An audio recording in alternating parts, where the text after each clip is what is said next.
Good morning, everybody. Buenos dias. Thank you for joining us this Friday morning, June. I'm very excited that our Tree Center has a wonderful guest today, and rising and senior scholar, Dr. Zinzi Bailey, to join us to discuss the moment that we're in right now.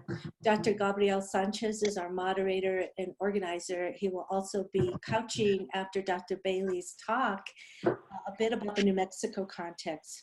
Few logistics. Be sure to introduce yourself in the chat box that's activated. Feel free to use we'll be checking for questions as we go. We're just going to start with a brief overview of where we are with the tree, a couple of announcements. We'll go into Gabe moderating it and Dr. Bailey's talk. He will introduce her. After her talk and research presentation, Gabe will ask if there's any clarifying, people want to jump in with questions, answers. He'll give the New Mexico context, and then we have the rest of the time open for discussion. So I'd like to thank many of you. I see some folks are affiliated with our Transdisciplinary Research, Equity, and Engagement Center. I want to first start Dr. Steve Verney, who's on the call and a co-PI with us with the Tree Center, wanted to make a few notes of recognition and appreciation.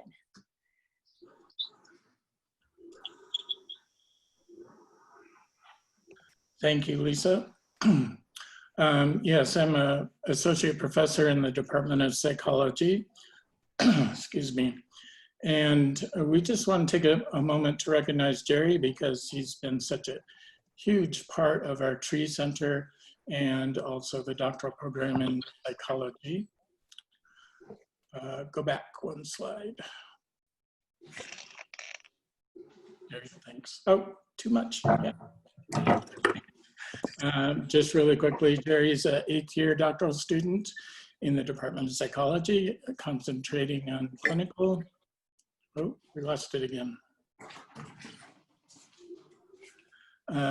Graduated from Stanford with a bachelor's degree in human biology. Native New Mexican, raised in Mescalero, and associates himself with Mescalero Apache Indian Reservation, and his family originates from the Lakota and Navajo tribes.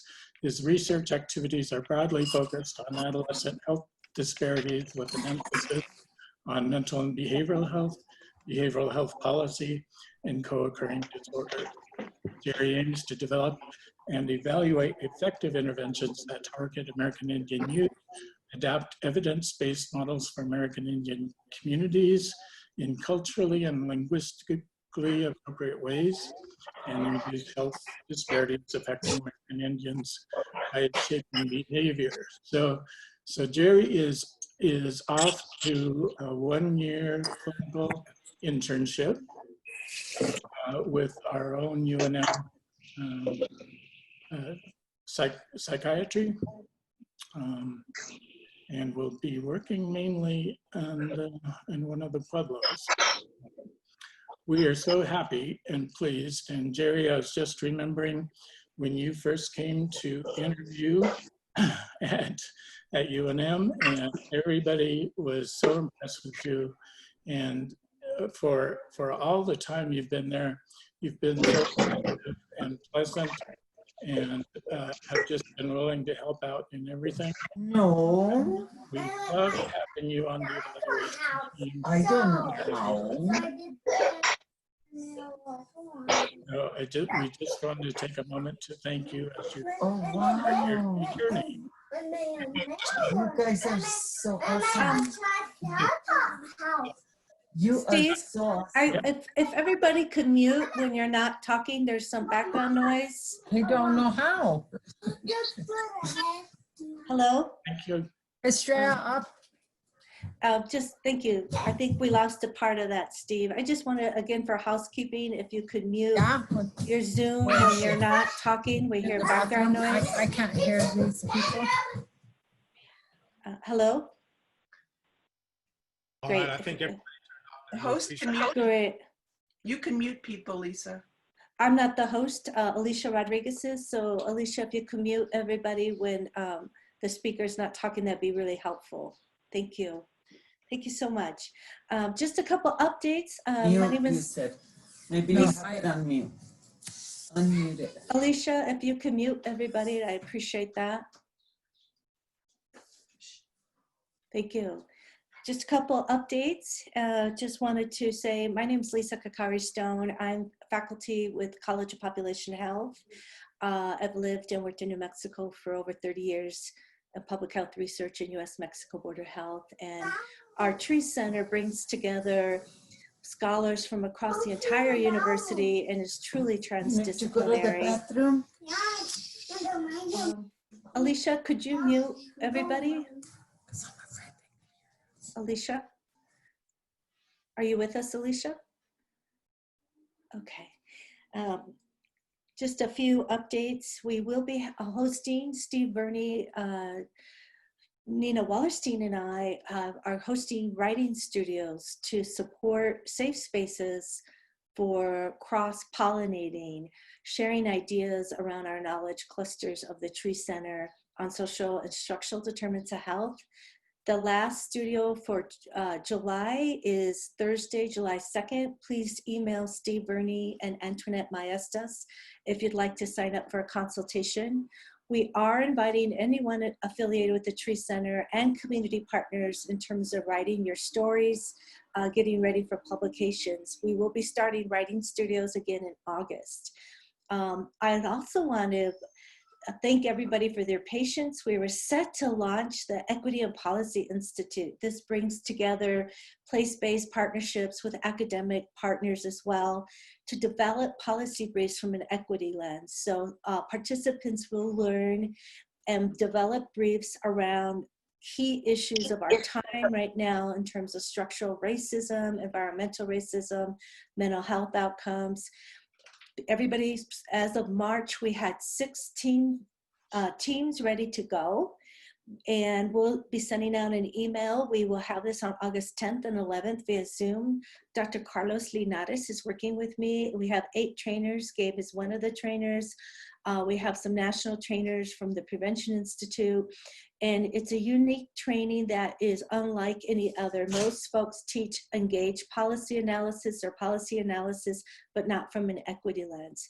4 of the teams will be selected to develop digital stories to go with their briefs.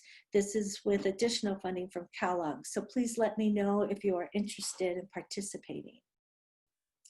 I want to just mention a bit about our TREE Center. We're one of 12 centers funded by the National Institute of Minority Health Disparities. We have 4 major goals. 1, to train the next generation, to grow our own. If we look at distributive justice in research, we want to think about growing underrepresented minority researchers from their communities to work with their communities. The second part is NIH and IMHD is interested in finding solutions, not just describing the problem. So our center tests multi-level interventions. We are focused on behavioral health outcomes and related health conditions. Oh, yeah. We also are very interested in our work is rooted in collaborations with our community and tribal stakeholders. We are very unique nationally because our center is truly multidisciplinary. We have about 13 disciplines represented, from poli-sci to communications and journalism to psychology, nursing, pharmacy. So I really want to emphasize the unique nature of our center and our ability to make a difference. Our investigator development core, Teresa Cruz, Dr. Cruz is on the line with Dr. Matt Borrego, Janet Page Reeves. We'll be putting out a call for the last year of pilot projects, which are up to $50,000 that will come out in November, December. So please stay tuned. Finally, as we think about Dr. Bailey's talk today and her expertise, the TREE Center, the vision we've had in terms of our conceptual model is to think deeply about the historical roots and context of colonization, genocide, racism, and structural inequalities around power, privilege, economy, land in New Mexico. Our conceptual model highlights the central force of community as part of finding solutions together in terms of justice models, making community voice centric, and developing our research on the epistemic advantage of underrepresented racial ethnic minority, rural frontier tribal communities, border communities is critical to advancing knowledge for social change and racial justice. We do focus on interventions. And as we think about structural determinants of health, they do matter. I think about the quote from Dr. Kamara Phyllis Jones when she talked about inequalities spread COVID-19, and COVID-19 has exacerbated inequalities in the US. And we look at last weekend with the Poor People's Movement and the discussion and voice of communities that we really think more interdisciplinary. In order to advance racial and social justice, we need to think about intersectional systems of oppression. In New Mexico, our Native American communities account for 60% of the cases, but only 9% of the population. If the Navajo Nation cases alone, in Navajo Nation compared to New York is greater in terms of the number of cases that have been confirmed and deaths. African American deaths are nearly 2 times greater that can be inspected of the larger population, especially in 4 states, it's 3 to 4 times more. In 42 states plus DC, Latinos make up a greater share of confirmed cases, and the list continues to go on. What we have in front of us is our community engagement core, myself and others have been talking to our communities to make their voice central. They're really feeling left out and behind. This is a quote from Lupe Salazar. The grief, the job loss, lack of access, fear, safety, and the stressors on communities. And I want to emphasize what's not being featured in the media is the intergenerational stressors and the way that COVID-19 is impacting multiple generations of families. I turn it over to Gabe Sanchez to open up our session. Thank you so much for joining us. Thank you, Dr. Carstone, for that great introduction and highlighting some of the events that we have on the horizon out of the Tree Center. I think you all will agree we've kept very busy over this time period and tried to keep pushing a lot of these really important topics forward. And I think today's workshop is a great example of that. I think many of you have pinged me asking when we were going to have Professor Bailey back. Folks might remember we had her on campus last year as part of the administrative supplement. And a lot of folks were super energized about that work and how the Tree Center and concepts of structural racism specific to the Hispanic and Native American community here in the Southwest region. So I don't want to warm up for this. I want to get back to the actual presentation. But I will again remind folks, please, for housekeeping purposes, put yourself on mute when you don't intend to speak. We will make sure you have time to address Q&A at the end of the either through the chat box or directly jumping in. I think the only other thing in terms of housekeeping I want to note is when we thought about putting together this workshop, like most of the TREE activities, we don't want this just to be a one-off event where we get a lot of energy and enthusiasm around the concept of structural racism. This is really intended to push science forward and ideally thinking about science as it relates to interventions to actually do something about the challenges we're going to hear a lot about in the context of structural racism. So keep that in the back of your mind. Many of you on here, I'm flagging who's participating. I will follow up with you to push you directly on thinking about integrating some of your own work into this topic and really collectively trying to address things. I think we have the ideal speaker to address this topic. I know many of you know Professor Bailey and you've had her bio with the flyer, so I'll be short and brief with this, but Dr. Zinzi Bailey, nationally recognized expert, socioepidemiologist whose work really focuses on the intersection of structural and institutional discrimination and racism, but the health consequences associated with those serious challenges that we face as a nation right now. And probably most importantly, is one of the few scholars, at least in my network, that actually has thought about policy interventions to actually do something about this challenge. So I think University of Miami scholar, you guys have the bio. I don't want to go into further detail to steal time and thunder away from your great presentation. So I will leave it at that. I think in terms of agenda, Professor Bailey will walk through her presentation. I may just quickly move through a short slide deck contextualizing what you will hear from Professor Bailey in the New Mexico context, and then open it up freely for a broad conversation. So without further ado, thank you, Professor Bailey. We know these are incredibly challenging and dark times for all of us, particularly those of you working in directly this space. And this can be a very heavy and dark topic, right? Obviously, a lot of the data that you're going to see isn't positive. Let's all try to remember, let's use that negative energy, transform it into positive energy to actually push and combat the challenge. So without further ado, thank you, Professor Bailey, for gracing us with your presence and your time, and we greatly look forward to your talk. Thank you so much, Gabe. It's such a pleasure to be talking to folks again with regard to structural racism and what we can really do about this issue. And I think before I get really into this talk, which I hope will be a little bit more conversational and less that I'm talking at you, but thinking about the role of research and research broadly speaking in guiding how we move forward with dismantling structural racism and identifying that it is there, right?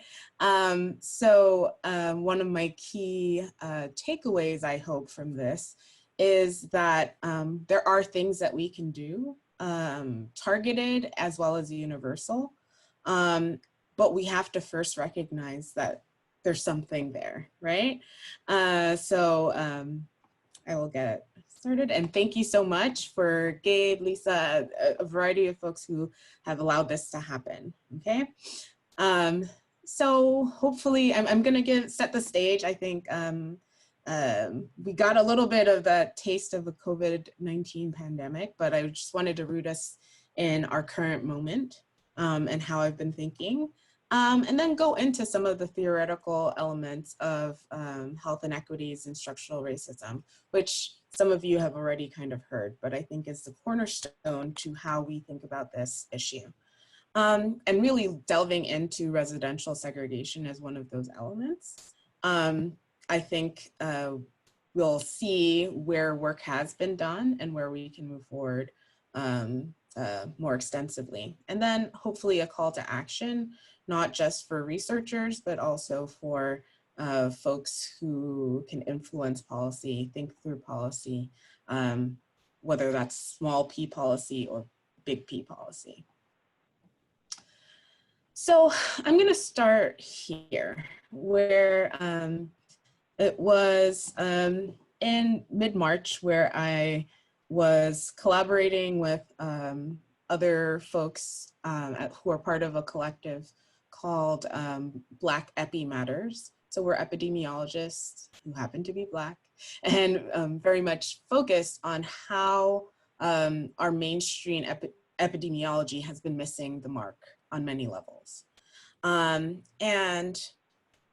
COVID, came into our lives, and it wasn't that it was, yes, it is a novel virus. However, it was bringing up all the things that we had consistently been highlighting over a period of years and trying to build not only research, but a narrative around. And one of the key elements that we kind of laid out in an early blog was that while COVID-19 is indiscriminate in its transmission, its propagation within a society steeped in structural racism will undoubtedly, as we are already beginning to see, lead to disproportionate impacts among marginalized racial groups in this country. And I think since then, we have just started to kind of uncover and peel back some of those deep inequities that were always there and that we're beginning to see come to light. It's laid bare through some of the elements of COVID-19 and what we're seeing with that and the attention that we're paying to that. So if we're looking at COVID data, we know very clearly that we're not operating on a level playing field, right? We see these like disparate outcomes, right? But, you know, everybody keeps on going back and forth about like, oh, is there something genetic? Is there something biological? Is there something, you know, when what we're seeing are fissures along access to resources, toward in terms of discrimination, a range of different elements that are key within this country for distributing good health, right? And we're seeing, so this is as of June 9th, that kind of like the COVID deaths are disproportionately distributed. I'm not going to belabor that because that's kind of overall. What we have that is more helpful within the situation is looking at specific localities. So for Indigenous Americans, which I think we've been somewhat highlighting here already, you know, they are dying at above their population share, particularly in Mississippi, Arizona, and most dramatically in New Mexico, right? It is pretty dramatic. I would also particularly highlight Black Americans who are dying above their population share in 30 different states. And at that point, most dramatically in Washington, DC. It keeps on kind of changing as we move along. But I think it's important for us to really clarify that. And so as our country has responded to the COVID-19 pandemic, its response, its anemic response has then magnified and laid bare these structural inequities, and particularly around racism and how we value people's lives, right?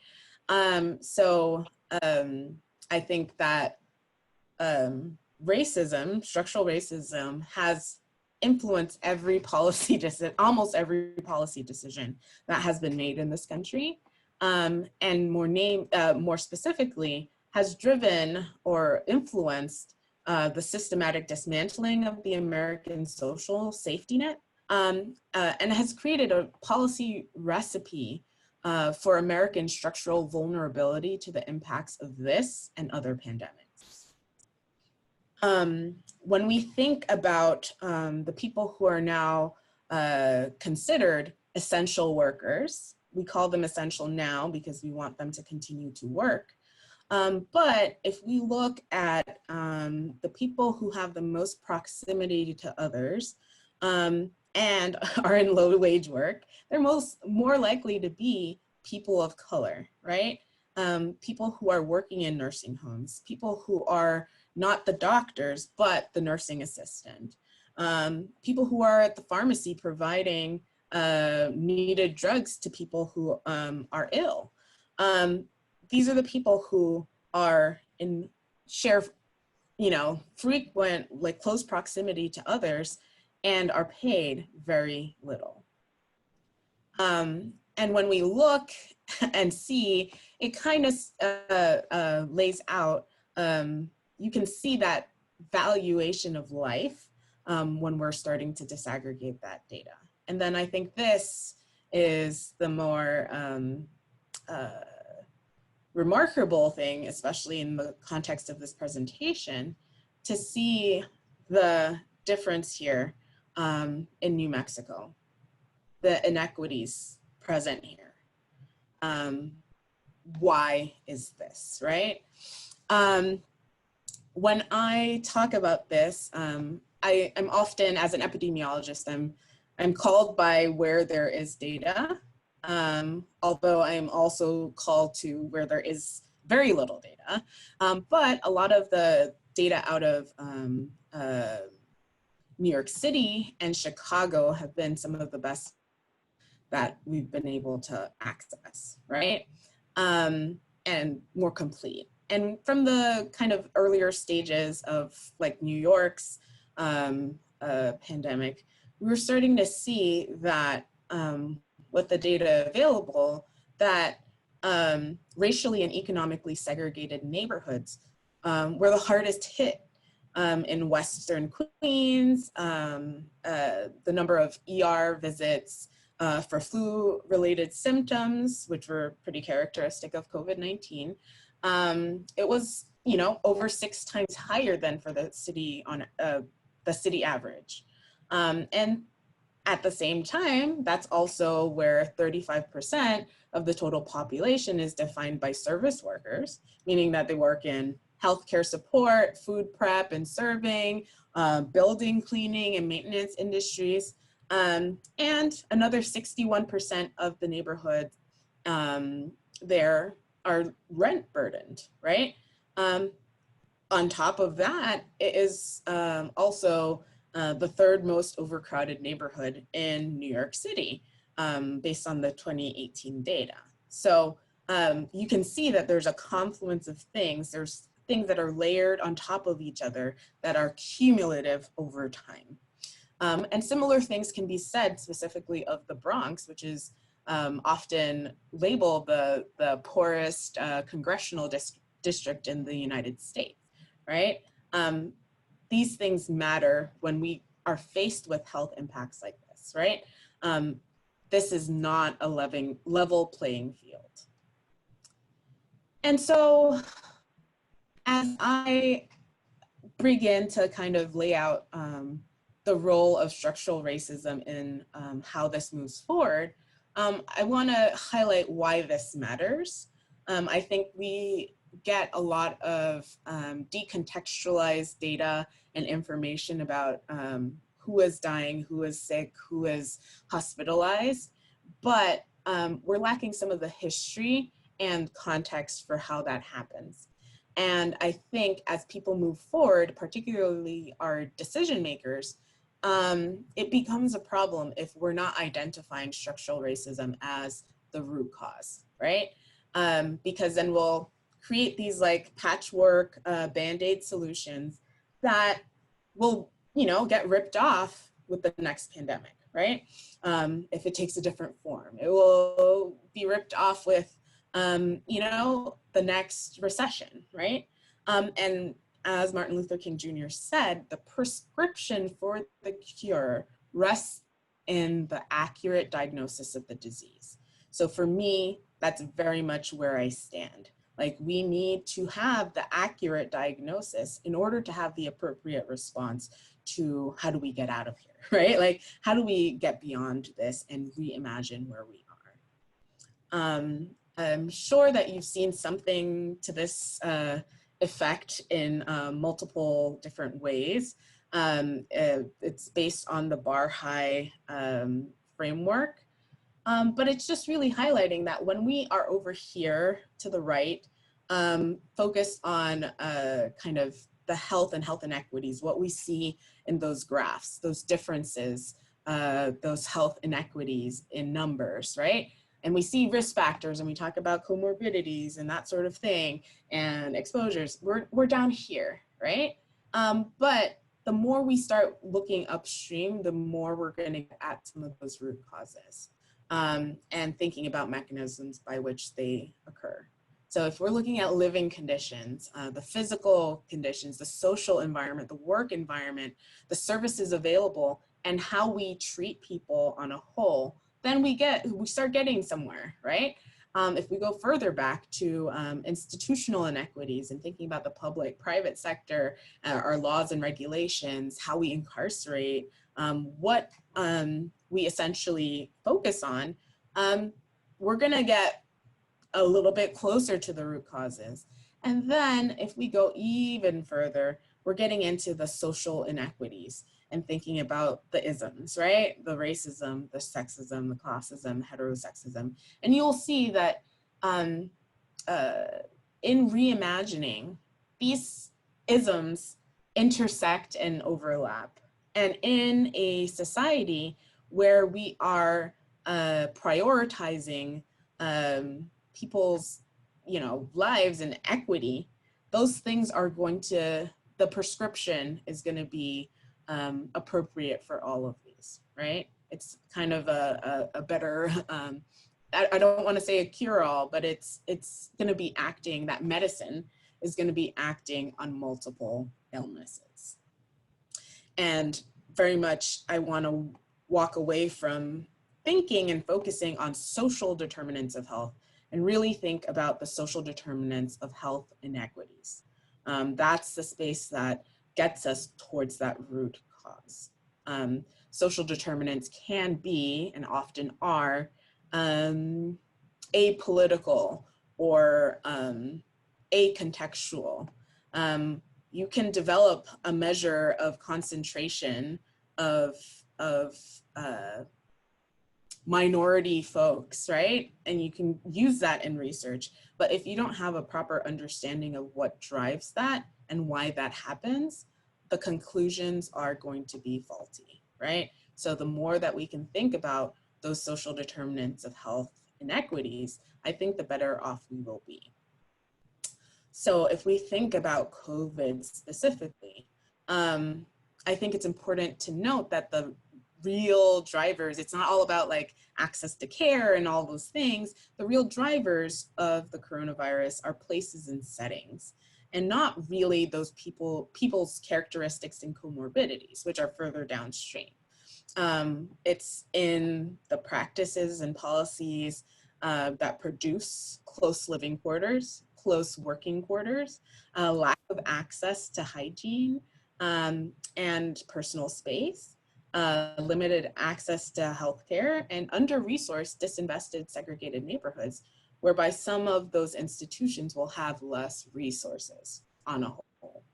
And I think it's also important to note that while we can identify those things, how do we get to this, right? We have to highlight, how did we get to this?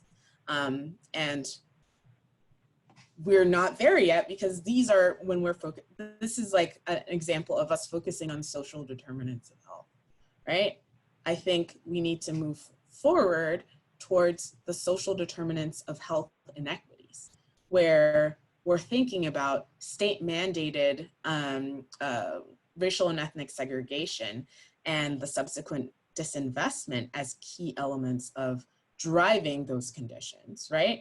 That is, you know, it's a systematic disinvestment in lower income communities of color through historical and contemporary structural discrimination.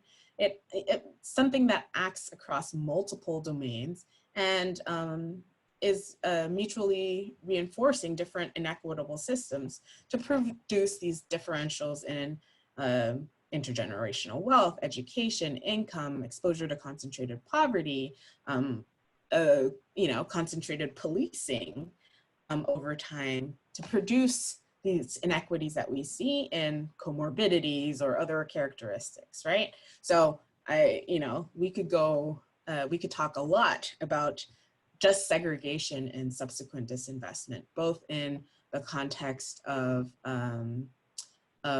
Black and Latinx communities, and as well as like thinking about the long history of Indigenous people and how they have been, you know, essentially segregated in a different way, and that massive disinvestment. We can talk about territorial stigmatization. So it's a pretty new term, or I've encountered it more now, where in the course of essentially describing living conditions, we create a stigma for certain areas, as opposed to recognizing the processes by which that place has come to be, you know, infested with pests, have limited access to water and you know, modes of hygiene. It's really taking away that context to just focusing in on a particular location and stigmatizing that location. And then, as I said before, I think there has been a racialized dismantling of the American social safety net, where the definition of public good, it becomes less of, this is for all of us, a shared good, to this is substandard, lower quality, resources for people of color, low income, right? A segmented social safety net. Then we compare that with anti-immigrant sentiments, as well as anti-Black racism and racial capitalism. We can pair all of these, we can group all of these things into those social determinants of equities that we definitely need to be addressing in order to get at the structural racism of the situation. And I've said this word multiple times during the course of this presentation already, but I wanted to be very clear about what racism is. And I think there sometimes can be misunderstanding in media about what racism is and what structural racism is. But I think I like this definition quite a bit, which David Williams defines racism as an organized system in which the dominant racial group, based on an ideology of inferiority, categorizes and ranks people into social groups called races and uses its power to devalue, disempower, and differentially allocate valued societal resources and opportunities to groups defined as inferior. And I think this is important when we're talking about how we break this up and dismantle organized social system. Oftentimes, especially for our researchers in the room, and it's often helpful to kind of create different layers and levels of racism and highlight differences across them so that we can be more precise about what we are talking about. And although these are not exhaustive, I often think about internalized racism. So an internalized feeling of racial superiority or superiority, thinking about interpersonal racism, which is what we commonly think of racism as, like acts between people, you know, Ku Klux Klan, racial slurs, other things like that. And we can also think about the institutional racism, right? So thinking about differential ways that we incarcerate certain communities, differential ways that we police different communities, you know, the quality of education and how we allocate resources institutionally, you know, across different neighborhoods. And then we can think about structural racism, which has been kind of my field of study for a little while. And that is getting at kind of the totality of ways that a society promotes that unequal distribution of resources, power, etc. And I think it's very key for me, especially as you know, Peloton is sending me an email about how Black Lives Matter. I want to identify that racism is not an event. It is a process. So dismantling is going to be a process as well. And those are the words of Zinzi Mandela, who's my namesake. So I think we need to be clearer about what structural racism is and how that serves us on a daily basis. And I mean us, right? I think the conversations that I've been having with specific organizations have been centered around how have ways that you work, how are the ways that I work supporting white supremacy, right? And what are ways that I can do, what can I do to modify that, right?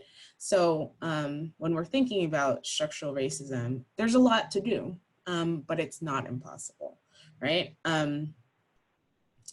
What's key is thinking about mutually reinforcing inequitable systems and institutions.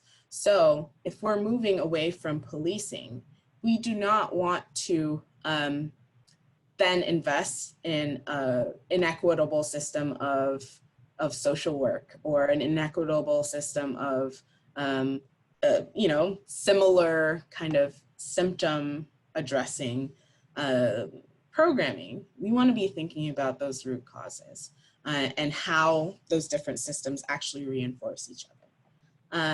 We have to think about different kinds of institutions, thinking about housing, thinking about education, thinking about healthcare, media, criminal justice at different levels of influence.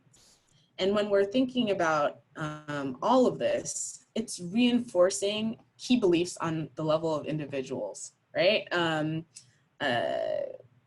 Like those discriminatory beliefs happen, they're there, and can be highlighted by these other structural elements and institutional elements, interpersonal elements, right? And I think one of the most dangerous and often invisible elements of structural racism is the normalization and legitimization of historical, cultural, institutional, and chronic adverse outcomes for people of color. So being like, oh, that makes sense to me and that's normal. But being concerned or startled or a sense of urgency for, you know, the new shiny object in the room. This is something, structural racism has existed for centuries, and that does not negate the sense of urgency to address it. And if I walk through a very quick example of residential segregation, I'm sure people have heard of this, and have gone into this, but I feel like I can't make a presentation without going into some elements of residential segregation, which I feel in the United States has been integral to thinking about how structural racism operates in the country. So it's something that's seemingly operating through the housing sector, but it sets the stage for colorblind racism and reinforced other institutions and actions and policies to be discriminatory and using geography to do that. So, you know, in the United States, before, you know, well before like the 30s. So essentially, you know, it was really hard to get a home, right? To buy a home. You had to put a lot of money down. You had to, you know, pay off the loan very quickly. But the solution to that was the Homeowners Loan Corporation, which was supposed to be essentially creating guarantees for banks to lend in a different way, right?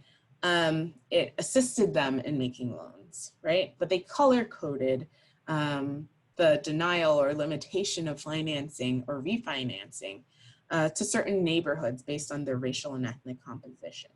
So it created an inventory of all the residential in the United States to assist those banks, right? But that security, residential security, often meant white, right? Like security equals white. And so in this kind of structure, you know, we have key disinvestment within communities of color. And this is happening at the same time as white flight from cities. And so there's concentrated investment in the white suburbs, and those segregated racialized groups within the inner city at that time experienced the decay and benign neglect from city resources.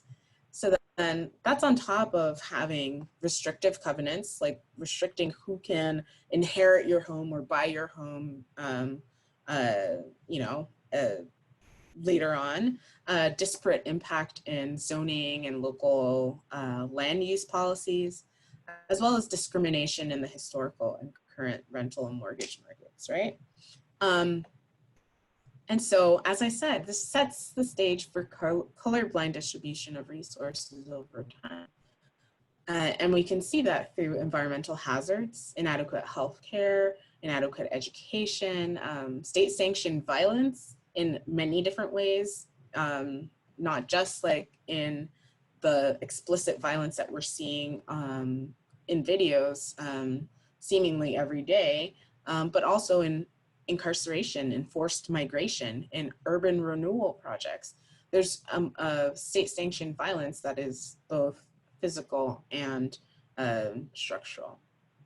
And then we can see municipal disinvestment in the form of benign neglect and planned shrinkage and blight. And this is also something that I worry about moving forward, specifically thinking through, you know, as cities are not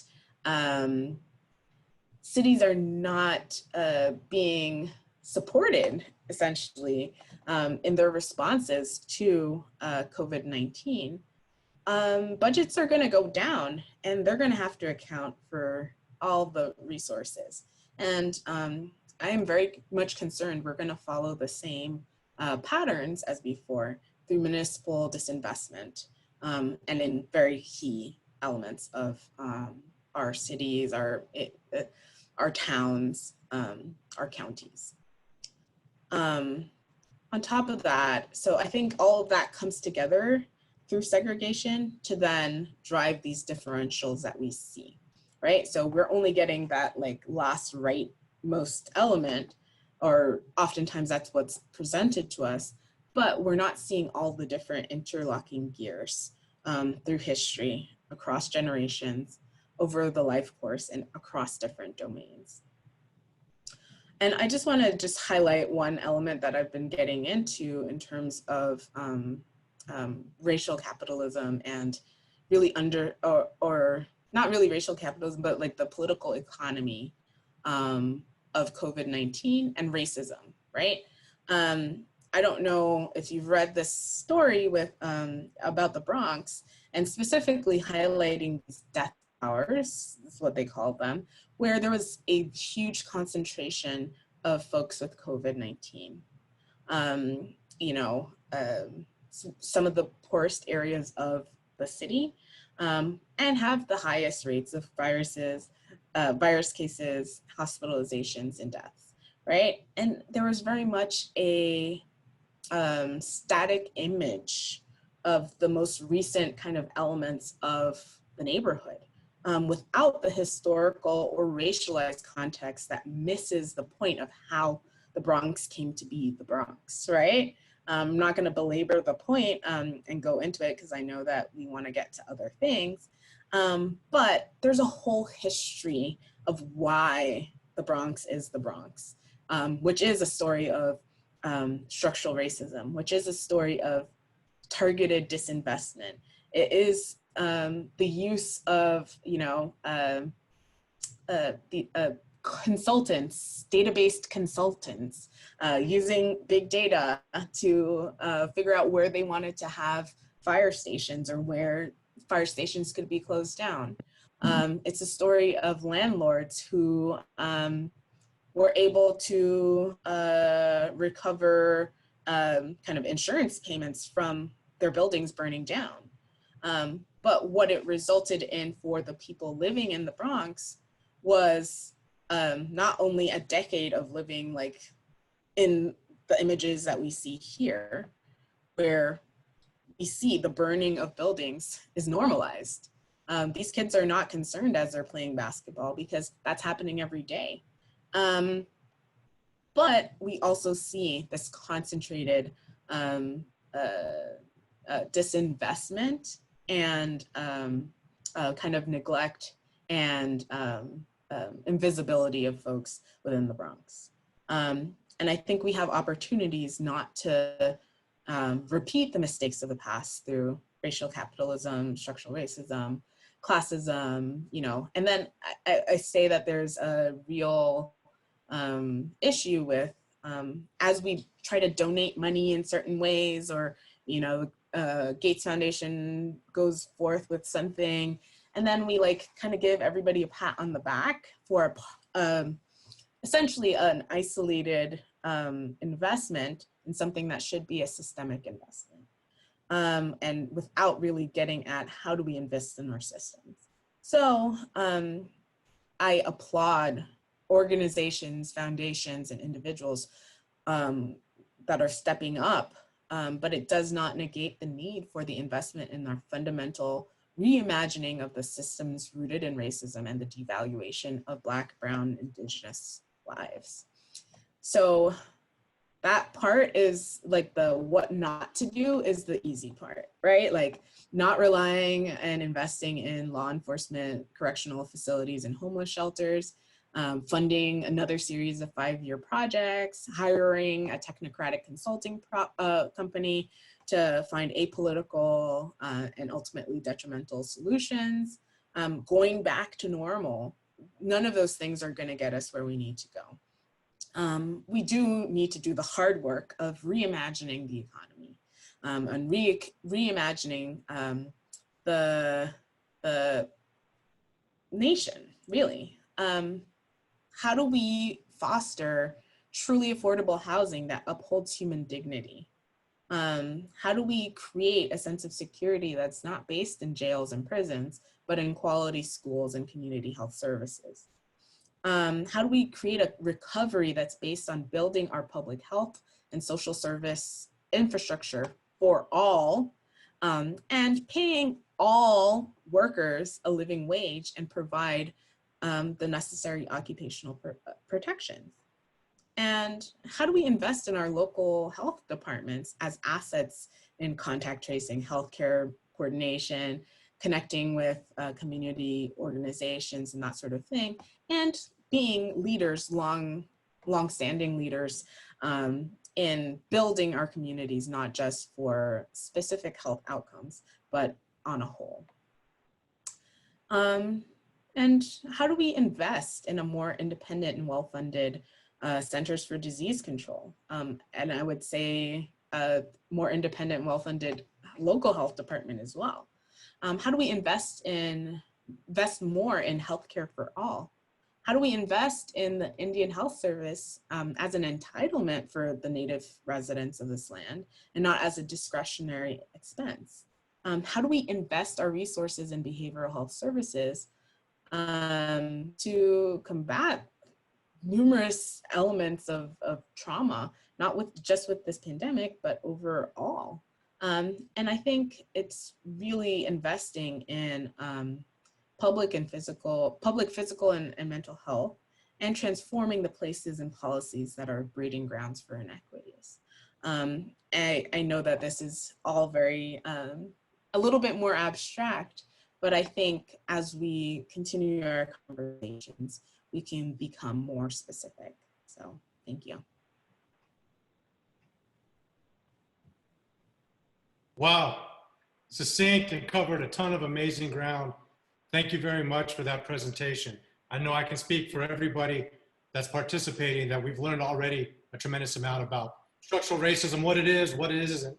And I think with that, rather than open it up for Q&A, I'm gonna cover just a handful of short slides to try to provide a little bit of New Mexico context. Professor Bailey, you don't know this, but I've used our conversations that we've had together while you were out on campus last year to really improve and inform my understanding of what structural racism is and what it isn't, to really hopefully try to improve my capacity to be helpful in this effort. And I'll illustrate that with just a few slides. I think, like many of you, you've probably had a whole number of media calls over the last week or two, asking a lot of questions about what structural racism means in New Mexico, in the context of taking down of monuments and statues, what's the difference between colonization and structural racism, et cetera. And so I thought, mainly to help inform our collective understanding, I'd give a little bit of at least my 2 cents on how we think about New Mexico and how it fits into this discussion. And I usually start this primarily because as a political scientist, I often think about things from the standpoint of theories of change, and what a lot of people think about in terms of theories of change really is in the electoral politics space, which is an area I've invested a lot of time in my career over. And New Mexico has a lot to brag about when we think about descriptive representation or our diversity of our political leadership. As you all know, we've had 3 straight Latino governors, 2 in a row Latinas of different parties. No other state across the union has elected any Latina as a governor, right? So we are really at the forefront in leadership as it relates particularly to Latino representation politically. We have the highest percentage of Latino representation of any state legislature, roughly as many Latinos serve in our legislature as we have in the general population. Nowhere else even comes close to that. New Mexico also has 100% of our US representation at the federal level and in Congress and the House side being of Hispanic or Native American background. And if things go the way I predict in the fall, we will have all women of color in our congressional representation, which is unheard of nationally. So we have a lot to be proud of, I think, when it comes to political representation. But the question that I've been asking myself, particularly since Professor Bailey and I were able to spend some time talking through strategy and what we all collectively learned from her visit to campus, we have to, I think, ask ourselves, what have we gotten as a population here in this state as a result of all this political leadership and political representation? And I'll say before I kind of give at least my 2 cents on the answer to that question, it's an important one because I think most foundations that are on the progressive side of the equation invest heavily on one theory of change, which is elect better people into office and the policy outcomes will be better. And over time, undercut structural racism and the inequalities and disparities that we all see in terms of public policy outcomes. I've invested, like I've said, almost all of my career in that theory of change. And I'm not going to say that political representation is not important or is not relevant, but I think I'm going to shift from thinking about this as the puzzle per se to solve structural racism to only one piece of the puzzle. I don't need to show those of you on this Zoom call a lot of outcome data to emphasize that, in essence, that political power that we have in this state hasn't translated into positive outcomes. Children poverty levels, I think, speak for themselves, right? So if we think about our children being the most vulnerable, arguably anywhere in the United States, here in New Mexico, how is it that that political leadership over time has not been able to tackle that? My 2 cents is that's because the systems in and of themselves are really undercut by structural racism. So just putting more people of color and better elected officials into office isn't going to solve that. The take-home message that I've been using lately for getting people to think about structural racism, particularly elected officials, is by showing them political representation, particularly as it relates to women of color, emphasizing our governorships that we've had in recent history, and then showing them the inequality that we see in pay here in the state of New Mexico, which, by the way, for Latinas is the greatest inequality of anywhere in the nation when you compare their wages and their earning power compared to Latino males or white females. And you see the collective impact. That's basically $1 million in potential income due to this inequality alone for every individual female that we have in the state of New Mexico. Just take a look at that, 55 cents on the dollar. And so I'll leave you with, how is it that we have elected officials that reflect our community, governors that are women of color, Latinas themselves, yet we see this outcome, right? It should cause you to have to rethink that theory of change and what structural racism means and how to go about combating that with policy. I want to share a few data points with you before I close this off from a recent survey that our team has conducted and will be releasing in a public webinar, I believe next Tuesday, that I think has been published in a couple of spots that you might have seen, really to emphasize this intersection of structural racism, particularly in the criminal justice system.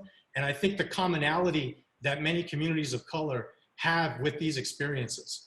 I think the take-home message, at least the way that I see it, in terms of the terrible tragedy that we've seen, many of us over video, as Professor Bailey has noted, and how that's reflective of the larger movement that we're seeing across the country. When we isolate Hispanic families in New Mexico, one thing to point out is many Hispanic families has used this video as an opportunity to speak with their children about racism, structural bias, structural inequality, which is, I think, one potential silver lining if that carries over to that next generation being equipped to tackle these problems better than at least my generation has. Really alarming data when we ask folks to agree or disagree with the following statement. I think take-home message for me on a positive note is Hispanic families here in New Mexico clearly identify and empathize with the frustration that the African-American community is having with terrible experiences with police, largely because Latinos face similar experiences with law enforcement here in the state of New Mexico. I don't need to belabor you with the data on that. Many of you know the Department of Justice has been ongoing investigating the Albuquerque Police Department. For a short period of time, we actually led the nation in per capita experiences with police violence. So I think this is a narrative that fits well in the New Mexico context because unfortunately many of us have experienced these circumstances ourselves. I think this is a pretty eye-popping data point. 77% of Hispanic parents of children that are 18 years of age or younger agree that they are very concerned that their child may experience excessive force from police at some point in their lifetime. 77%. Right? So I think that speaks to why so many people are energized, activated, protesting, hopefully becoming registered and will vote in November to try to do something about this gaping challenge that really, I think, as Professor Bailey noted, is an outcome of structural racism and a system in and of itself that is plagued with generations of structural racism. And I think I will leave it at that, open it up for Q&A. If time permits, I might share a couple of data points that really speak to the internalized racism piece that Professor Bailey noted, which is really in the context of New Mexico, unfortunately, often experiences discrimination across racial and ethnic groups. In our context, primarily we see in the data Native American folks feeling as though they've been discriminated against by Hispanics. So I'll leave it at that, hopefully just a segue to a broader conversation. I think we will open it up now for Q&A, either technical questions about Professor Bailey's presentation or questions about what we can do collectively at the Tree Center to try to do something about these outcomes. Again, unmute yourself if Alicia can provide that capacity or use the chat function.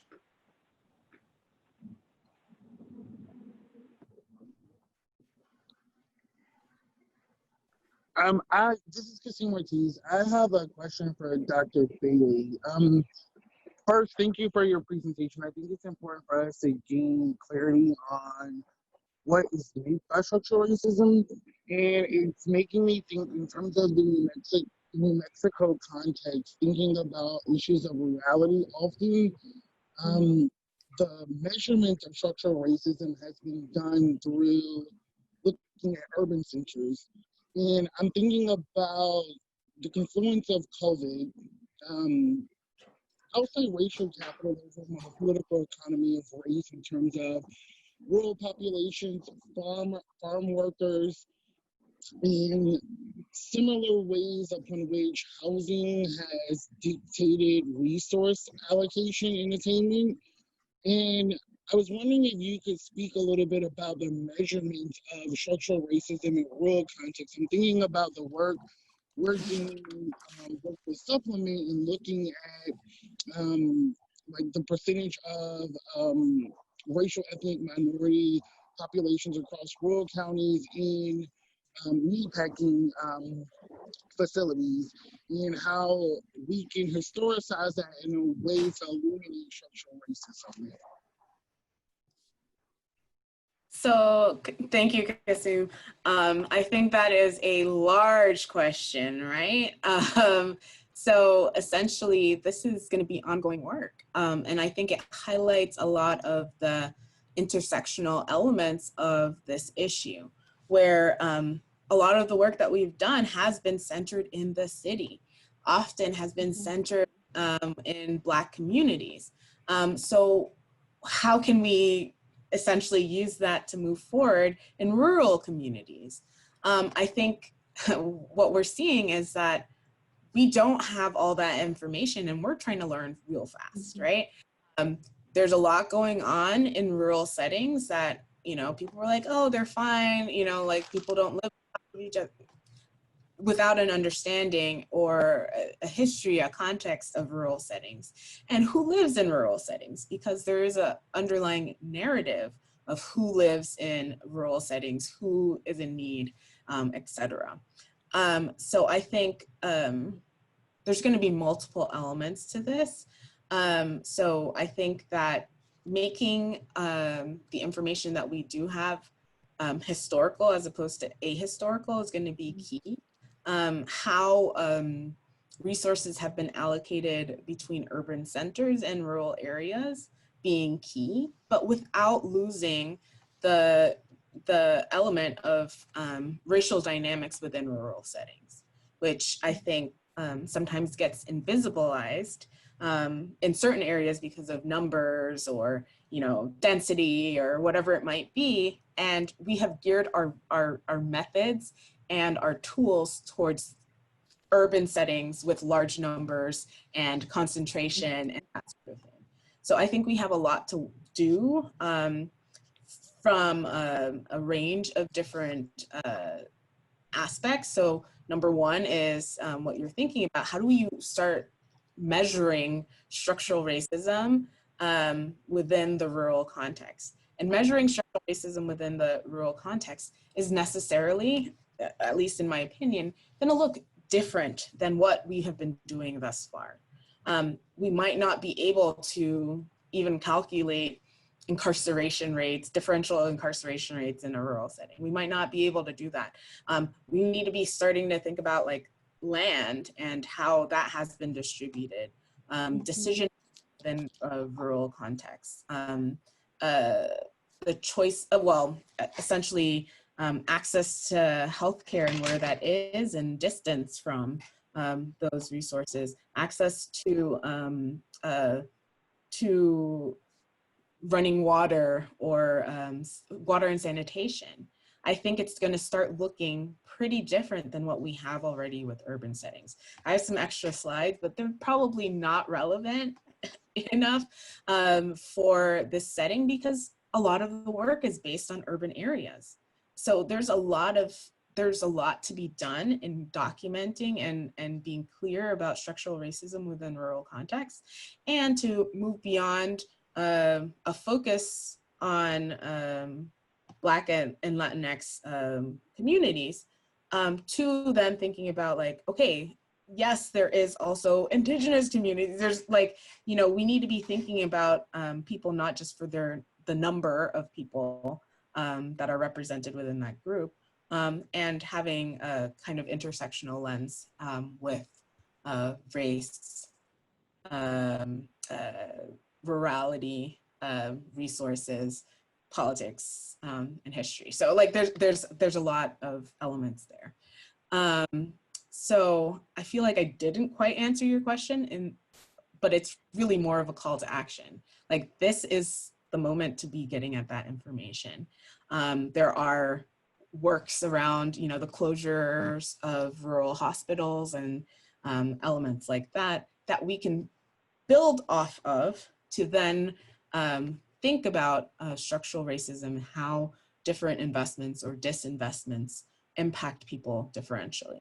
And how, I think even further, how the racialization around the decision-making and who benefits and who is putting in more of their resources, that discussion is, I think, also common within the discussion of funding rural areas and actually seeing that. So if we follow the money, we follow the land, we follow power, I think we will start getting at structural racism within the rural context.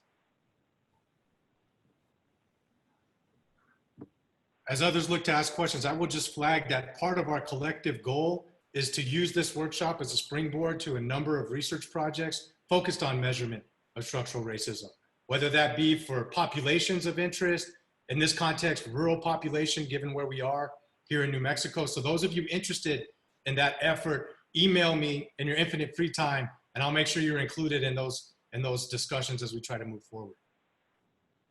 Any other questions? Again, feel free to either use the chat function. I'm tracking that. I see all of your suggestions of making readings and the PowerPoints available. We're on that. Thank you. Any other questions?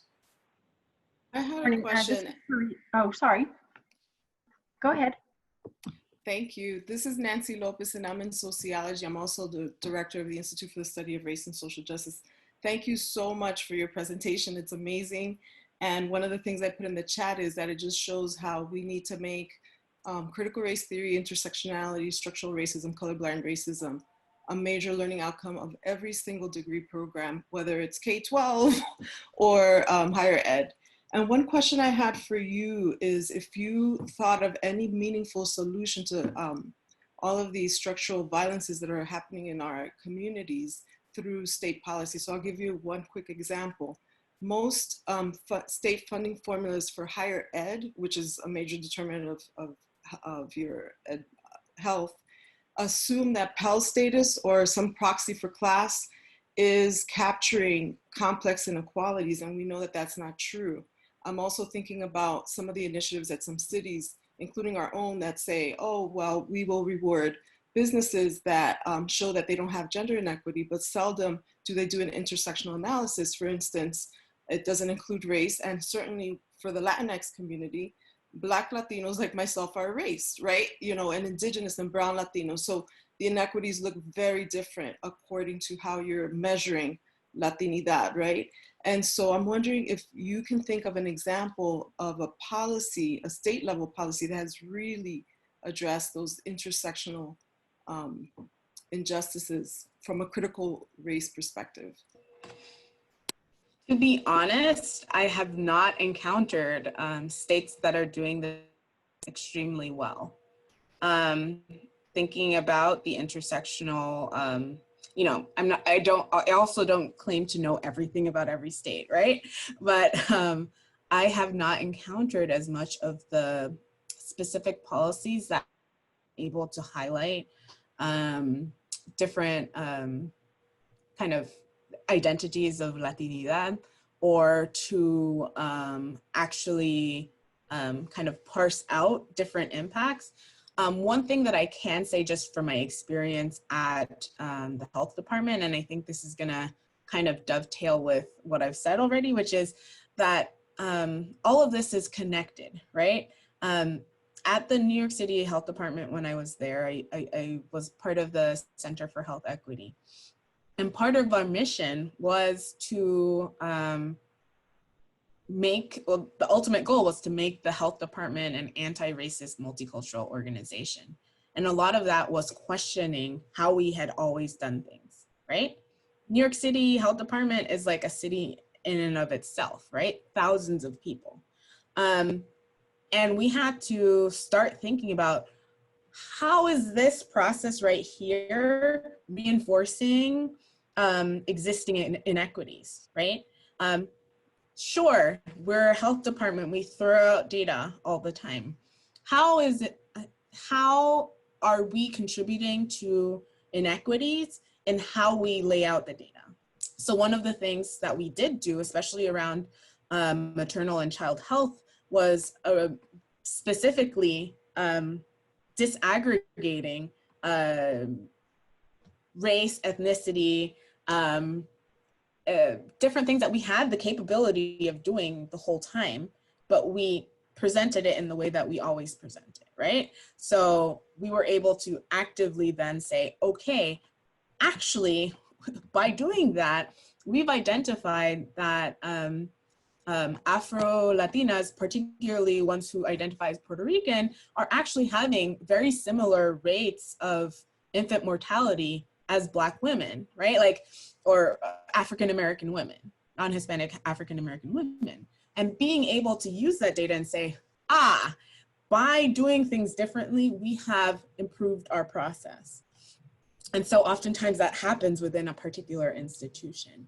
I think that has always also happened in terms of thinking about our emergency preparedness, something that you wouldn't think that has those official like racial and ethnic overtones, but essentially the way that New York City has been organized has been that the public health force, so the people who work at the health department, are assigned certain duties across the city.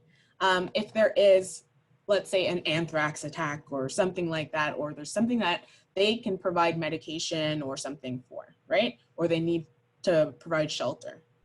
So we were all trained in certain elements and assigned to a certain location. a lot, what went into that is part of the algorithm of where do you live, what's the concentration of other people in that area, and putting people, like what your position is within the health department. And what we were realizing was that the underlying inequities in our leadership and the distribution of our leadership, both racial and ethnically, and thereby also geographically, it puts certain neighborhoods at a disadvantage, right? Structurally puts our neighborhoods at a disadvantage. So that's like a clear link between our leadership and our impact on communities and inequitable impacts on our communities. So we were seeing fewer people who lived in the Bronx, who were in higher level positions, who would be able to run we call them pods.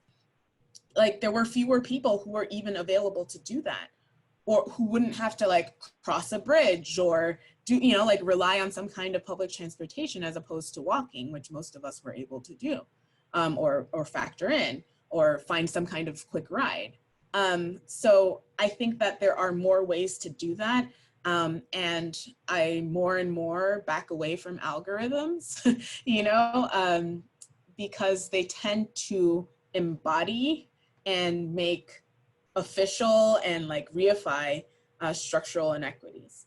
So I think that's a broader application to elements that are happening within the community around education, et cetera. I think the more we can walk back some of this algorithm and big data elements, I think the better we will be and be able to unpack what is going into all of that.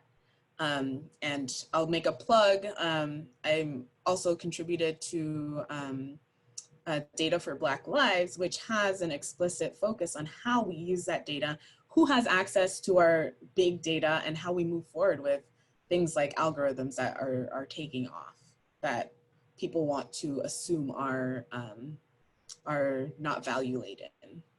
So I'll stop there. Teresa, I think you were up next in the queue. Thank you.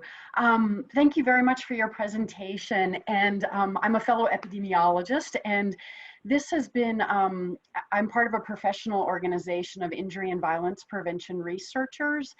And so we've been talking about how we can make our science better. And it's across a variety of topics. So some people might be working in fire and burn injuries or drownings, but also people who work in gang violence. And so it's a broad range of injury and violence topics.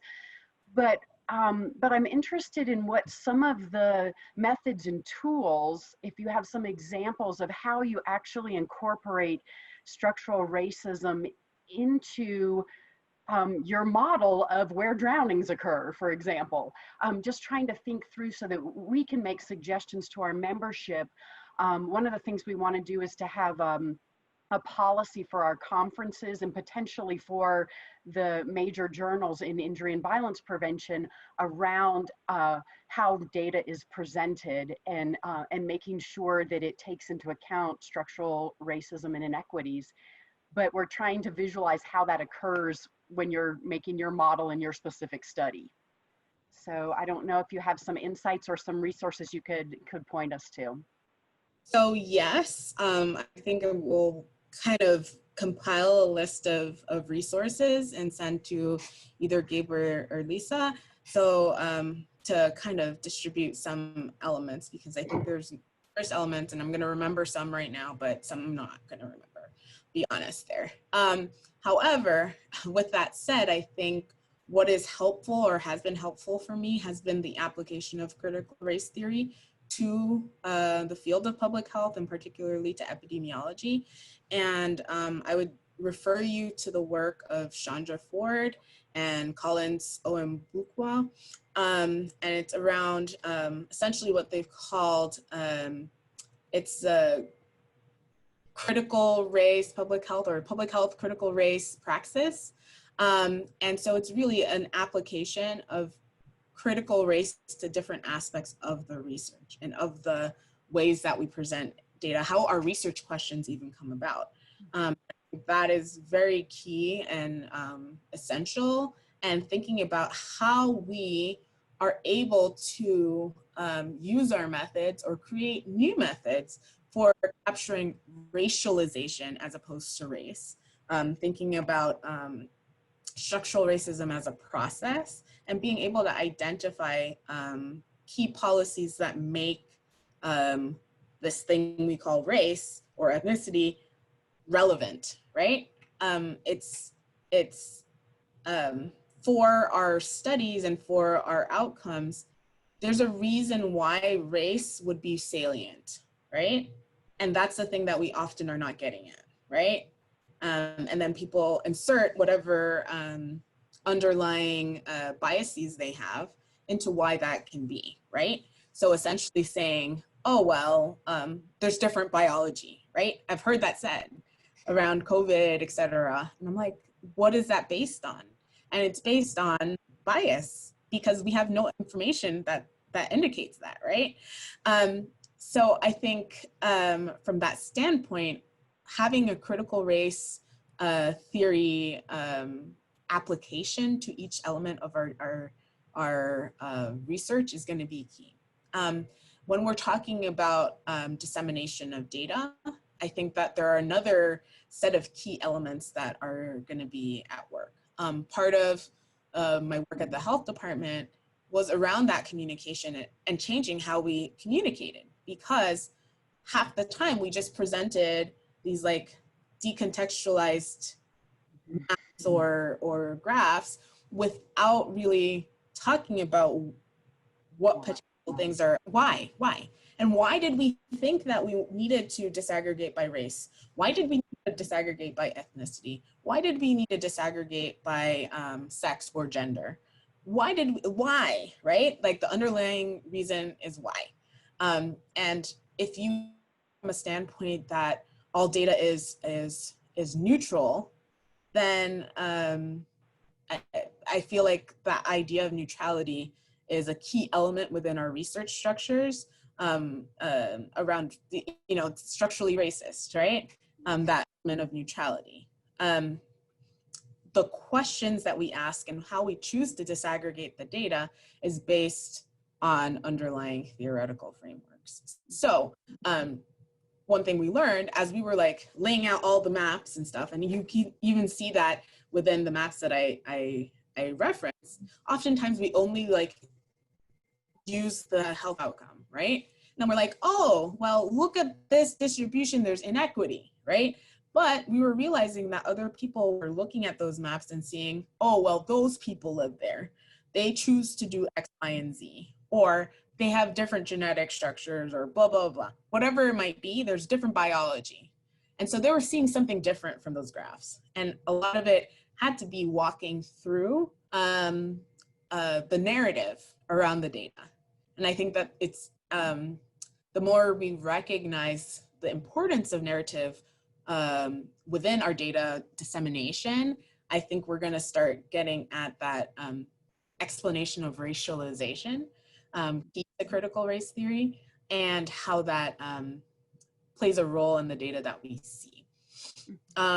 With drownings, we actually did do some analyses within New York City Health Department around drownings, because we had like, every summer we had activities and as part of our preparedness.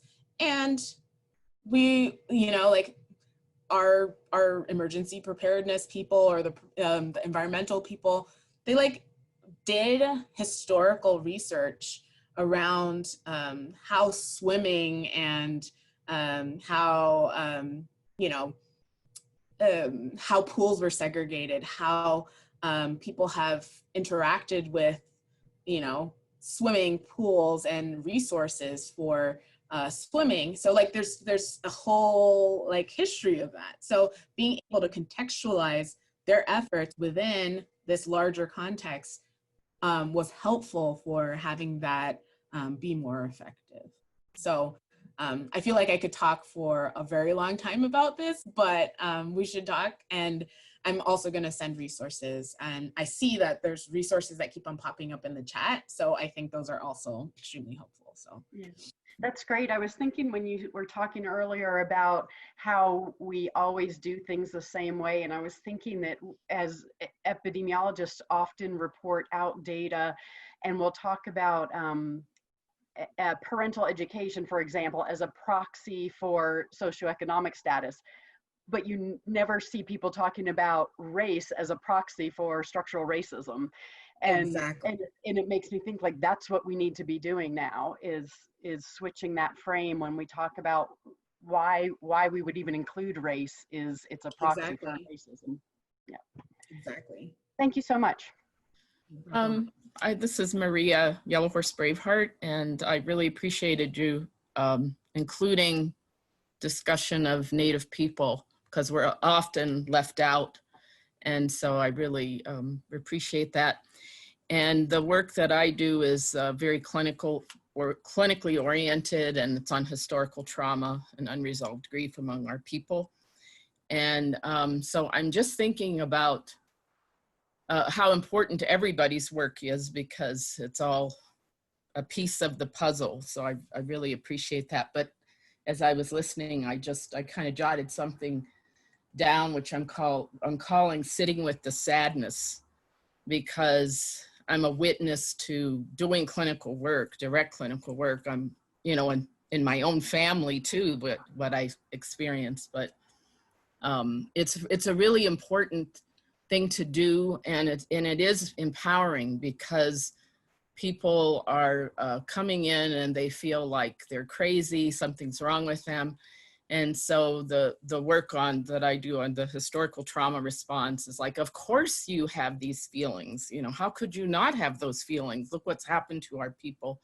And so they start to feel more validated, empowered, and relieved. And then they start saying, yeah, I have that. That's, and groups will do that. And so it's something that I think is really important to integrate. And a couple of the communities that I'm working with now have a lot of COVID cases, and I have people I'm seeing virtually that have that are recovering from COVID, or they recovered but now they're having other symptoms, and so it's really a lot. And and also how people manage things culturally around that. How do they do the social distancing and yet still be able to feel at least emotionally close to their relatives, because that's really important in a lot of communities. But thank you for your words. And I had the opportunity to live and work in New York for some time, so I'm kind of familiar and have really good friends over there. That's been my experience of New Yorkers, is when they're your friend for life, and they'll do anything for you. So Yep. That's pretty nice. Yeah.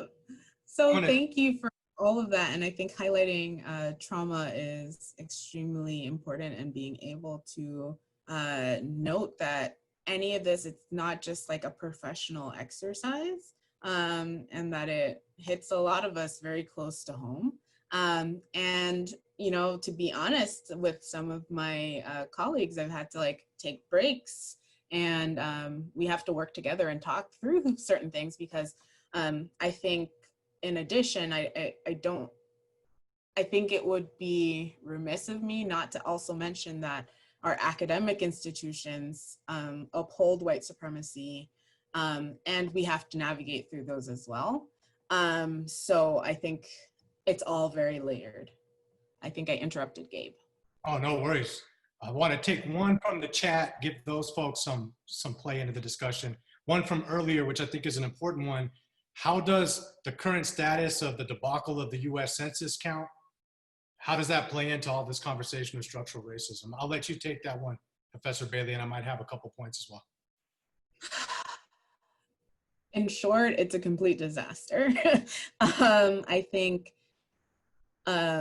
first of all, the narratives and rhetoric that have been used by this administration have led to that initial distrust fear and wariness, right? And then there was a use of power in being able to ask different questions, and there's a back and forth of how can you do it, can you not do it, can you not? And this essentially like lays out like once people are like, oh, there's some kind of debate going on, I think there's another few steps back.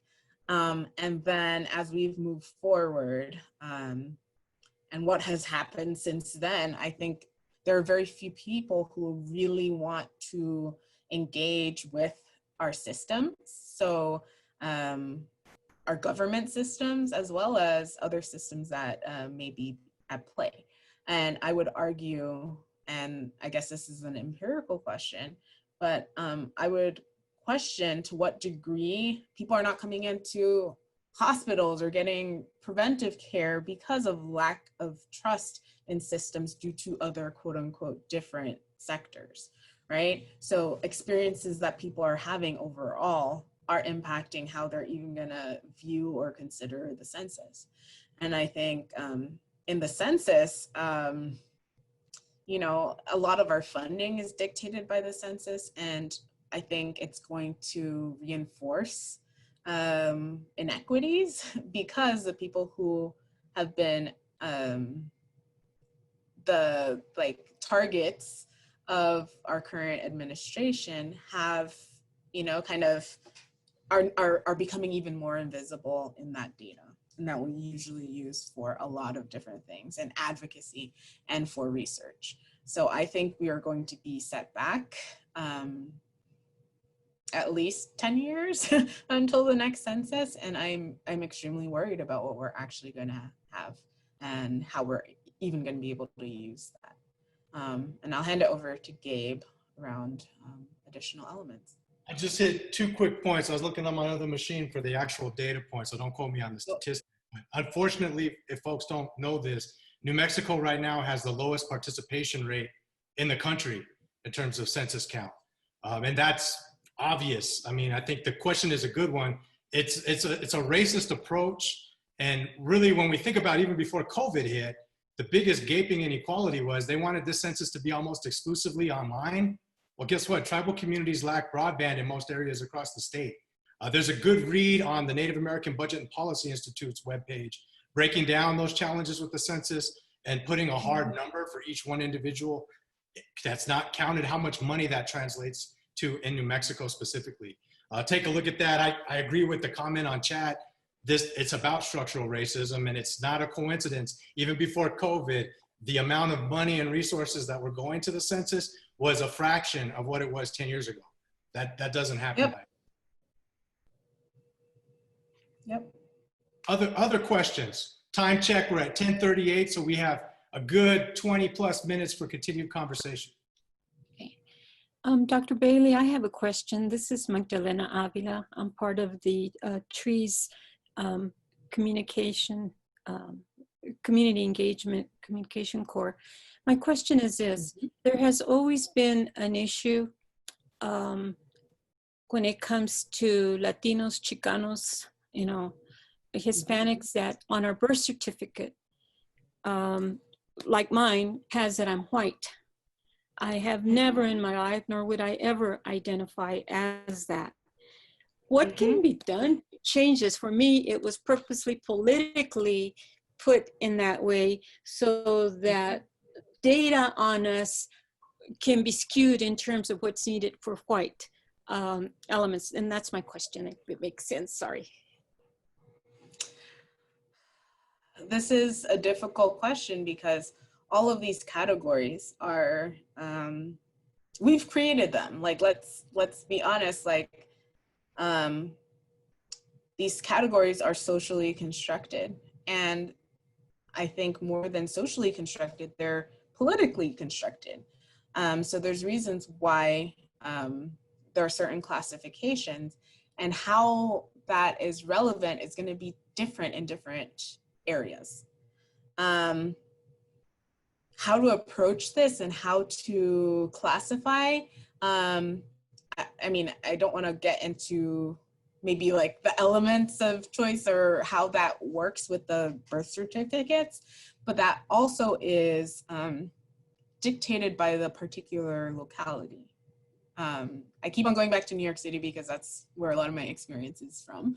But in New York City, thinking on a kind of corollary, there was an active element of changing gender or reclassifying gender on birth certificates based on identification, and being active about how that works and how that moves forward, and making mechanisms for making that official so that people can not only change their names, but also be able to go into a workplace and have, documentation that allows them to be recognized by the gender that they identify with.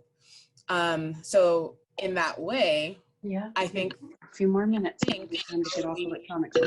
how we do how we classify people and those birth certificates and documentation. I think we also need to uncover and think through different ways that we classify, because then at the same time, I live in Miami, right? And in Miami, we have a very particular kind of structure right now. There's a high immigration or high immigrant population, right? But from all over, right? And we have a high percentage of folks who came over from Cuba in reaction to Castro coming to power. Some of that is the authoritarian element of Castro coming to power, but some of that was underlying racial and economic inequity in Cuba that, catalyzed the revolution, right? So there's some underlying white supremacy within the Cuban society that has then transferred over into Miami. And then we have of different other different migration waves from Cuba. Then we have migration from Haiti, and we have migration from and the white supremacy within the Haitian context as well, or colorism. We have waves of people from Jamaica, including myself, where we have the considerations of colorism as well. But if I go specifically back to what you were talking about, we have like those classifications also, we have to think about what that means to people and how they identify. And you'll see that there is this tension within even the Cuban community around, being, Afro-Latinx, right? Versus we're all the same racial democracy, right? And, I'm from Cuba, but I won't define my race, or I'm white. And so there is a lot of complexity there, and it's part of that social construction. I'm not sure if I quite answered your question. You did. Thank you. Thank you. Other questions across the group?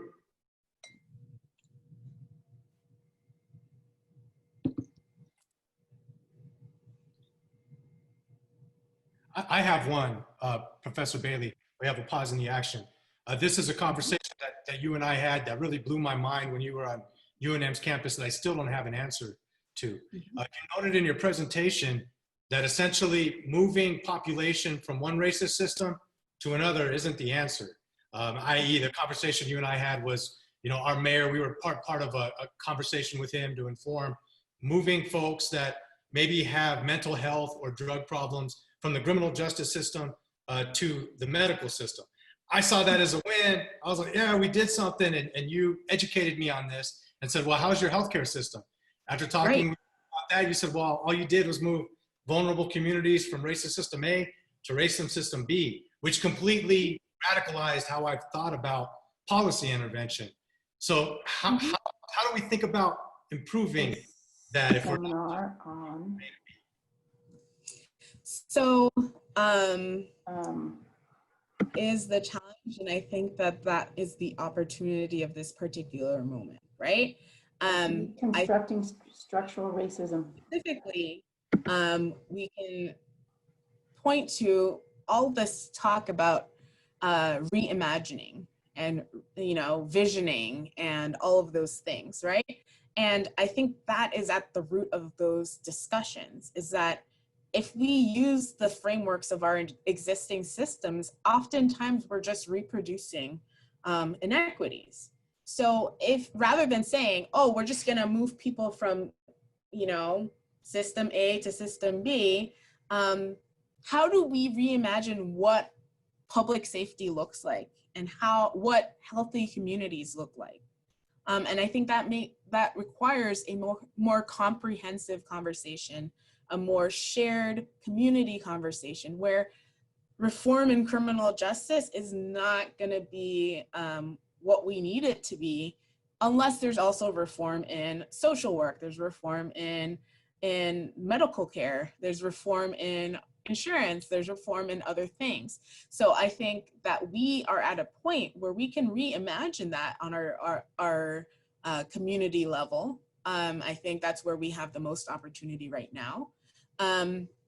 But there are ways that we can be doing that, challenging our city budgets or our county budgets and thinking about what we actually need in the community, how we want our tax dollars to be used, right? And to be able to say, this is not serving an equitable society. And I think it requires taking into account those mutually reinforcing systems and making progress in a way that is not just reproducing inequities. Cool.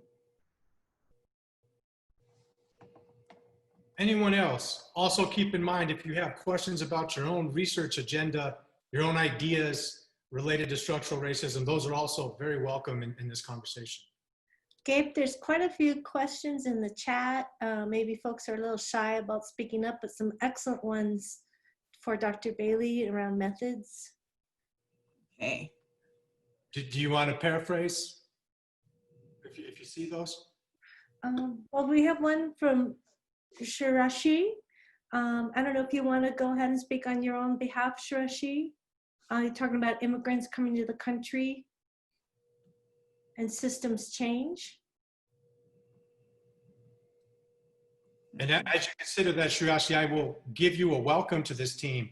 For everybody on this page, Shriyashi will be a brand new postdoc coming to UNM mid-year next academic year, whose work actually focuses on structural racism. So I think it'll be a welcome to our campus. And you see, hopefully, Shriyashi, that you've got a wide number of scholars here at UNM that are very interested in that topic. I'm trying to scope. Hello, Dr. Bailey. Thank Oh, you. great. I hope you can hear me because I don't know if my microphone is working, but I just unmuted myself. I can hear you.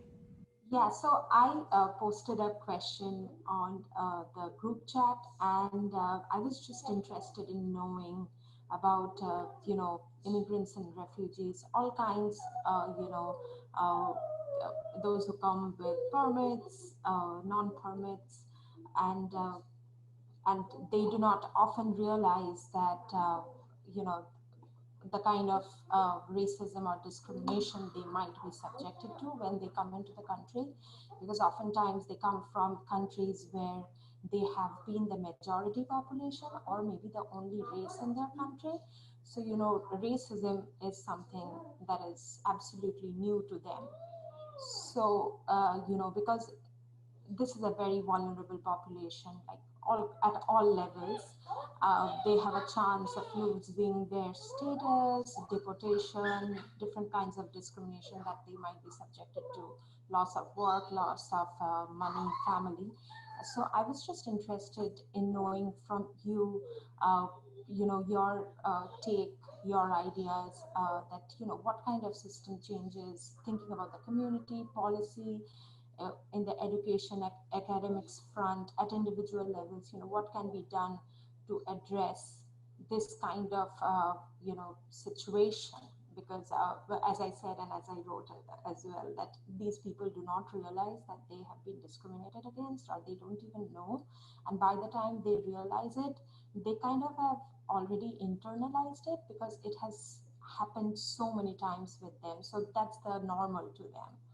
So I would be interested in knowing your ideas and take on this. Great. This is an excellent question. And I can speak as an immigrant, that experience, and I think I've lived that experience. So as an immigrant, I came to Miami, which is not like the rest of the United States, but I encountered different situations where I did not perceive as being racist or discriminatory. And I think that comes down to a lot of narratives that people have about not only this country, but about narratives of what is possible and how to, achieve the American dream and that sort of thing. I think as I have encountered more and more systems through my life, I remember just becoming more and more aware of the discriminatory systems that I've been encountering within my life in the United States, as well as back home, right? So essentially thinking through critically how I have experienced my life. Thinking from the research standpoint, I think that's relevant in the data, where over time, people, as people live in the country for longer, it's like people start to recognize and are being socialized into the American system and understand this kind of element of racialization and discrimination. However, in the kind of levels of racism, as you've noted, it kind of takes on also that internalized racism component, where there are elements, now that, this is the common view within the American society. There is this element of internalized racism that may rear its head at different points. However, where I've found strength and where I have seen the most movement is around being able to clarify and identify historical processes that have come to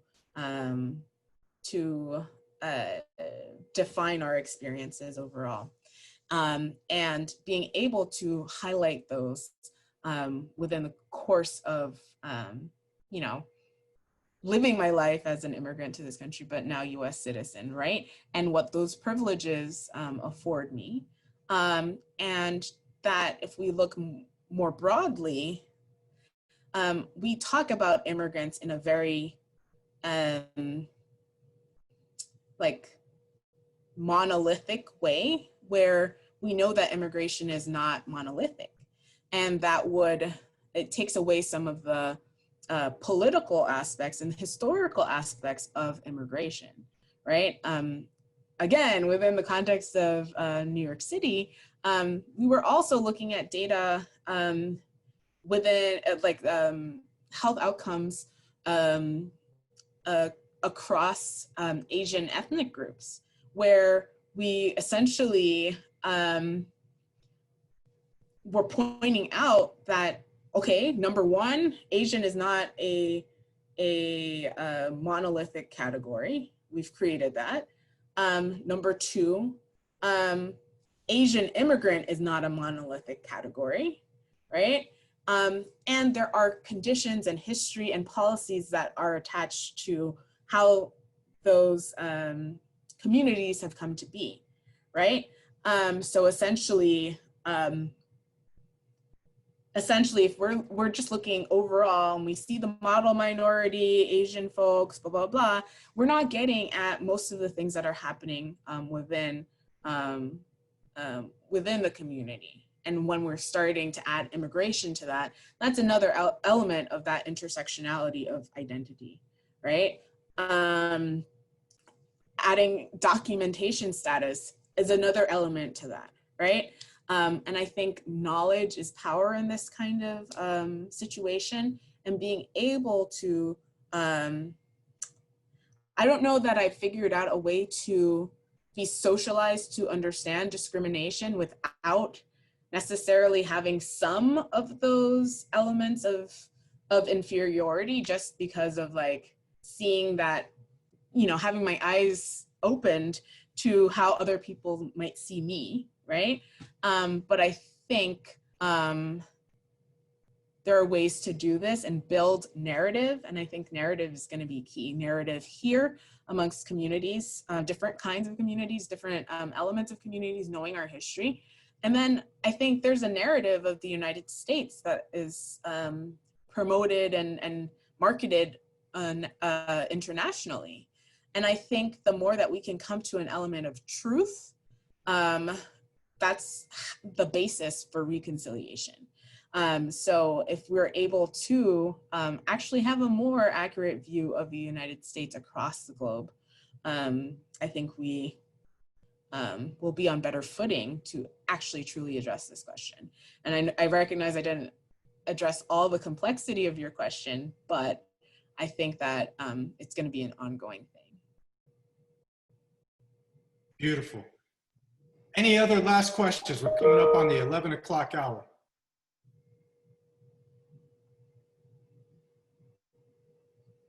I just want to thank Dr. Bailey, your breadth and your depth of your work. And, you know, it's hard to come on these Zoom calls, and your expertise is very expansive, yet you have to answer questions too of the day, and that's very challenging. We're in this with you together, and we're going to be planning the next center. The call will come out for a third generation center from NIMHD sometime next spring, early summer.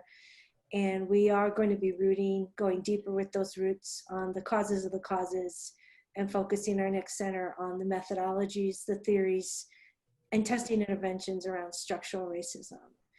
The moment's now.